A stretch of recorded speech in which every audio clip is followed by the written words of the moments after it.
Hello everyone, in this video I'll be showing you a Draconic Crown Paladin in Baldur's Gate 3's patch 8, combining the Draconic Sorcerer with the Oath of the Crown Paladin, known as the Sorcadin. It's a very powerful class because you can smite twice and then also spellcast with your bonus action, making it a very powerful multi-class. Now, we'll first have to choose between the Sorcerer or the Paladin. The benefits of choosing the Sorcerer first is that if you start the game with the Sorcerer, you get the Draconic Resilience, which gives you your armor class base to 13, so basically built-in mage armor, and you get an extra health point per level. If you start with the Paladin, you get heavy armor proficiency, and later on in the game, you choose between getting heavy armor if you start Paladin, or the Constitution saving throw from proficiency from the Sorcerers. That gives you a +4 to your overall saving throws, which is really nice if you want to hold your concentration. I personally think starting the Sorcerer is a little bit better than getting heavy armor, but it's your own personal choice to make.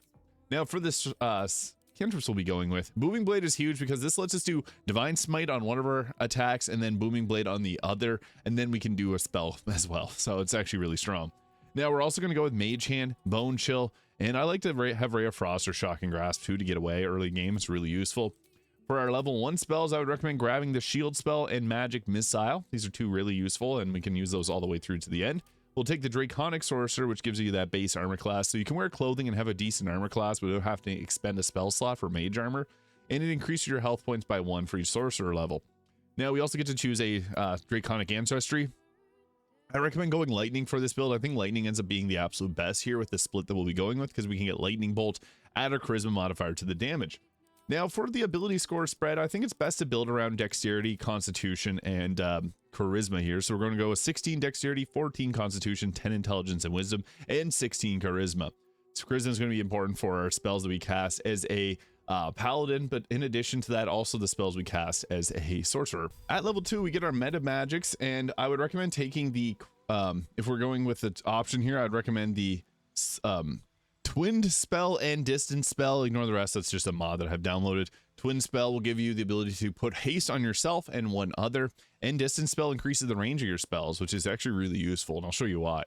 Now we also get to choose another spell. I think Chromatic Orb is a decent option, but so is Thunderwave if you want that pushback. So we'll go with the Thunderwave because sometimes it's just nice to push someone off of a ledge. At level 3, we get to choose another spell here from level 2 slots, and I would go with either Scorching Ray, Misty Step, or Hold Person. I think Hold Person works well since we're not going with the Vengeance Paladin. We won't get this otherwise. And we'll take Quickened Spell here, and this is a big part of this because then we can do Lightning Bolts as a bonus action, which is pretty crazy. So we'll take that there, and then into level 4, we get to choose a feat as well. We did another cantrip here. Friends is nice if you want to take that for the dice roll or for conversations. Firebolt is huge because you can explode things. And we get to take another spell here. Shadowblade is extremely tempting to take, and it's probably the best choice here, but we'll take Misty Step. And for our feat here that we'll be going with, we'll take an ability score improvement to boost up our Charisma. Spellcasting, commands from our Paladin. At level 5, we get access to our very powerful Lightning Bolt spell. We definitely want to use this because this is strong, straight up. Bonus action, 8d6 lightning damage, that can be doubled, is actually crazy damage. So that is a really nice spell to have. Now, if we want to maximize damage, there's a few really good options, but level 6 gives us the Elemental Affinity damage, adding our Charisma modifier, so there'll be a +6 to our lightning attacks, which is extremely nice. We also get the Elemental Affinity, so you can give yourself resistance to lightning damage if you so please. And we get to take another spell. Counterspell is a good choice. Fireball, Haste, because we can twin Haste, although it's tough being a melee character, being in the front lines. Breaking Haste is terrible. Let's be honest with that. You can also go back and take Shadowblade, though. If we really want to min-max damage, it's impossible to beat out Shadowblade. We can upscale this to a level 5 spell slot and then do a 4d8 of psychic damage, which is doubled. That's the craziest amount of damage that you can possibly get. If you want to make this a little bit less overpowered, take Counterspell or Fireball or Haste. But I'm going to show off what's possible with Shadowblade just because. At this point, I would actually recommend adding in the Paladin here.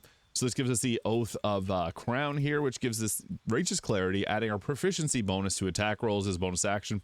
This is extremely nice if you want to have, let's say, someone in your team using Great Weapon Master. That will help offset that. Now we get Radiance or Divine Smites here. This is obviously the biggest thing about the Paladin. But we can also take the defense feat here, so you can add a +1 bonus to your armor class while wearing armor. That's really nice, unless you wanted to take Dueling to add +2 to your weapon damage, or the Great Weapon Master if you wanted to use a two-handed weapon. But for our prepared spells, I would recommend taking command, extremely useful spell. We can even cast it as a bonus action. And I'll show you how. Band of the Mystic Scoundrel makes this a little bit easier. Bless is not bad. I mean, if you need a heal, you can go with that. Or Divine Favor, but that ties up our concentration. We don't want that. At level 3, we get our Champion's Challenge, which you make every target come towards you, and then anyone that doesn't attack you gets disadvantage on their attacks. This is really nice for just crowd control. Don't have a concentration and haste if you use this, just my heads up. Turn the Tides also gives you a bonus action heal. This is pretty nice because it can heal anyone in a 9-meter radius, which is quite large. We also get Divine Health, preventing us from getting hit with disease. The command spell, so we unselect that now. These spells don't matter a massive amount. We're going to be using our spell slots on Lightning Bolts, Divine Smites, and the potential Magic Missile when the need arises. For our feat here, Alert for the +5 initiative is never a bad idea, but the ability score improvement to boost our charisma gives us more lightning damage, gives us better spell save on our commands and all other spells. Level 5, extra attack, big power spike, and we also get the spiritual weapon and the warding bond spells. Spiritual weapon is a nice another bonus action you can use. You can also summon that in outside of combat if you like to. And for the spells, I think we'll go with something like that. As long as you got the Divine Smites, you're honestly good. Now, there's a choice we got to make. Do you want to take Ice Storm or Confusion with the levels level in the Sorcerer, which can also give you the upcasted spells? Or do you want to take a level of the Paladin, which will give us the Aura of Protection, which gives a +6 bonus to saving throws? This is a tough choice. I think the better choice is to go with the Aura of Protection here, because getting a +6 to your overall saving throws is massive. So yeah, we do have our level 5 spells here. Now, we are limited to medium armor because I started with the Sorcerer. That makes the Armor of Agility the best in slot. It also gives us a +2 to saving throws, so we get a plus. We get our bonus from the Aura of Protection there, so we're basically never going to lose a saving throw here.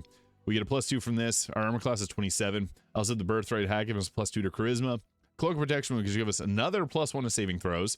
We got a massive saving throw here.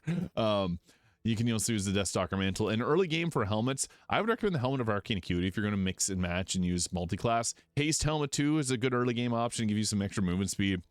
The Arcane Diadem of Arcade Synergy is also a nice one because you can actually add your Charisma modifier to your damage. There's some other options that we can go with though. Gloves of the Belligerent Skies. Whenever you deal lightning, thunder, or radiant damage, you inflict 2 turns of reverberation on the target. Literally like this was meant to be put together. Because we have radiant and lightning damage. Now we have the evasive shoes on, but if you really want to stack up, you can also use the boots of stormy clamor, which will further give us reverberation stacks on the enemy. Also, the ring of elemental infusion here, so whenever you deal acid, cold, lightning, or thunder damage with a spell or cantrip, booming blade also counts. It infuses our weapon, and then we deal additional 1d4 of that on our next attack. Also, the ring of protection, because this will give us another saving throw point. However, we can also go with the ring of arcane synergy, which will give us a +6 on our attacks after we do a cantrip. So we use booming blade.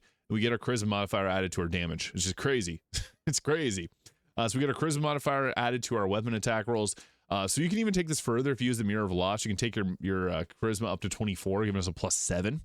Also, the Amulet of Greater Health. The Fowler Aloof weapon's nice too because we can use the Fowler Aloof Shrieking Song, and this goes really hard on this. I think this is actually the best in slot for this. You can also go with really any other weapon that you prefer, but this is an Act 1 weapon that can last us the full game. The Sacred Star is okay if you wanted to put a strength potion on your character, but since we're dexterity based, this is a finesse weapon. It's the best choice. And Viconia's Walking Fortress, which will give us advantage on saving throws against spells and spell attack rolls against you have disadvantage, so we're pretty beefy.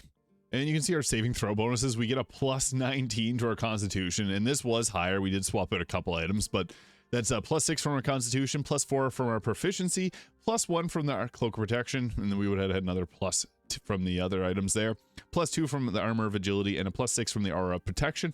So yeah, we're not dropping our concentrations often. And then we also have our Charisma saving throws at 19, 22. Yeah, it's crazy. So we're pretty defensive with a 25 armor class as well. This makes us a very tanky character as well as a spellcaster. We can do it all. Now, another ring you can add in is the Band of the Mystic Scoundrel. This will save your sorcery points because we only get 6 of them, so that's 2 quickened spells. So what that means is that you can use that to do your bonus action commands and all that as well. So it's a nice other option. Now, if you don't want to use the Fowler Aloof, you can also go with something else. So you can put this on someone else and they can buff up your team. And I would recommend if you don't want to use the Fowler Aloof and you want to use Shadowblade, I'm just going to show Shadowblade because people will complain if I don't. People complain if I use Shadowblade, people complain if I don't. I'm just going to use it because it makes us strong, because I'm just trying to show powerful builds. And if you want to see the most powerful way to play this, this would be the way to do it, because that 48 plus the Resonance Stone doubling it makes it an 8d8 essentially, and that's unstoppable. Also, if you're in a lightly obscured area, you also get a benefit to your attack, so this becomes extremely powerful. And we're a Draconic Paladin. We want to be strong. We can also prep and use a create a sorcery point from this. So there is a shield you can use to continually keep making level 2 spell slots for yourself. But if we were to do this, we can actually give ourselves some you can do some magic here. So if we wanted to create extra sorcery points from this, we can use this. Getting 9 sorcery points is nice because that's 3 quickened spells. So into combat, first thing we want to do is set up our arcane synergy. So we're going to use Booming Blade. Nice thing about the Shrieking Song, as I have Shadowheart using that, is it's going to add additional thunder damage to our attack. So we're going to hit actually pretty hard with this. Yeah, it took them out. All that thunder is nuts. So yeah, I recommend using that. Now, our next action, we can go ahead and use a Divine Smite. And I would recommend, if you have a target that's got a little bit higher attack, you can see we also have advantage on this. This is because there's late shadows here, and Shadowblade gets powered up when there's shadows. It's actually pretty silly how often it gets affected. Boom, 32, yeah. 104 on our attack is nuts. Yeah, you can see there, 104 psychic damage, 4 thunder, 32 radiant. That is nuts. So 38, our 88 rolled a 38 plus strength modifier plus spell casting ability modifier from the Ring of Arcane Synergy, so that equals 52. And then the target is vulnerable. So yeah, that's a lot of damage. And then we can use a quicken spell with our lightning bolt here. We can also upcast this if you wanted to. I would recommend finding a spot that you can hit the maximum targets with this. So this was a good move. We can now hit 4 of them. So we'll use that. And you can get counterspelled as well. It's the joys of playing a caster in Act 3. So yeah, that happened. That burned off our sorcery points. Now I'm angry. So we're going to use our Divine Smite to just wipe the board of these. And this target only needs a level 1 Divine Smite. Boom. And then we also got a Booming Blade that we can use per action. So advantage, that takes them out. Yeah, 88 damage. That is just nuts. So really strong, obviously.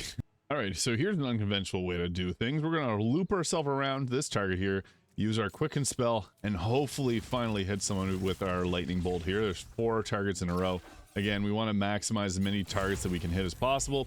Yeah, that's a lot of damage. Actually, kind of shocked that wiped out most of our targets. So yeah, that is something that can happen. This is a powerful build. We'll then go ahead and use our Booming Blade again. We have right now our Arcane Synergy, but this will refresh it, so that's good. And then we also got the Thunder Infusement again, so that empowers our weapons even further. And there's only 1 target left. We wipe the board with them really quickly. That's just the power of this. So then we'll use a Divine Smite on this target and hope that I don't get mind broken by this. And this will likely take them out. Yeah, we got mind broken, but that was enough to finish them off. That did a blasting amount of damage. So with that rolled 60 psychic damage, 4 thunder, 16 radiant. The nice thing about this though is right above my head here. If you get a critical hit, that's an 8d8 of psychic, and that's doubled. It's almost like 16d8 of damage with Shadowblade. Of course, Shadowblade being a very powerful ability, you don't have to use that. Again, you can use Fowler Louvre. That's what I had Shadowheart doing, because the Shrieking Song, it actually is extremely effective on this because it's going to give us extra thunder damage. We will be able to stack up our reverberation easily with both of these items here. This is also empowered if you have the Illithid ability drain. This will allow you to infect the target with a condition, which will give them 2 stacks of reverberation. So it can become very strong very quickly. But yeah, we're going to be an absolute beast keeping our team safe with a bonus to saving throws. We're never going to break our concentration ourselves. And then we got all these lightning spells, thunder spells, Booming Blade. Everything about this is a lot of fun. So let me know your thoughts in the comments. Hit the subscribe button below if you haven't already. Hope you have a great day, and we'll see you all in the next video.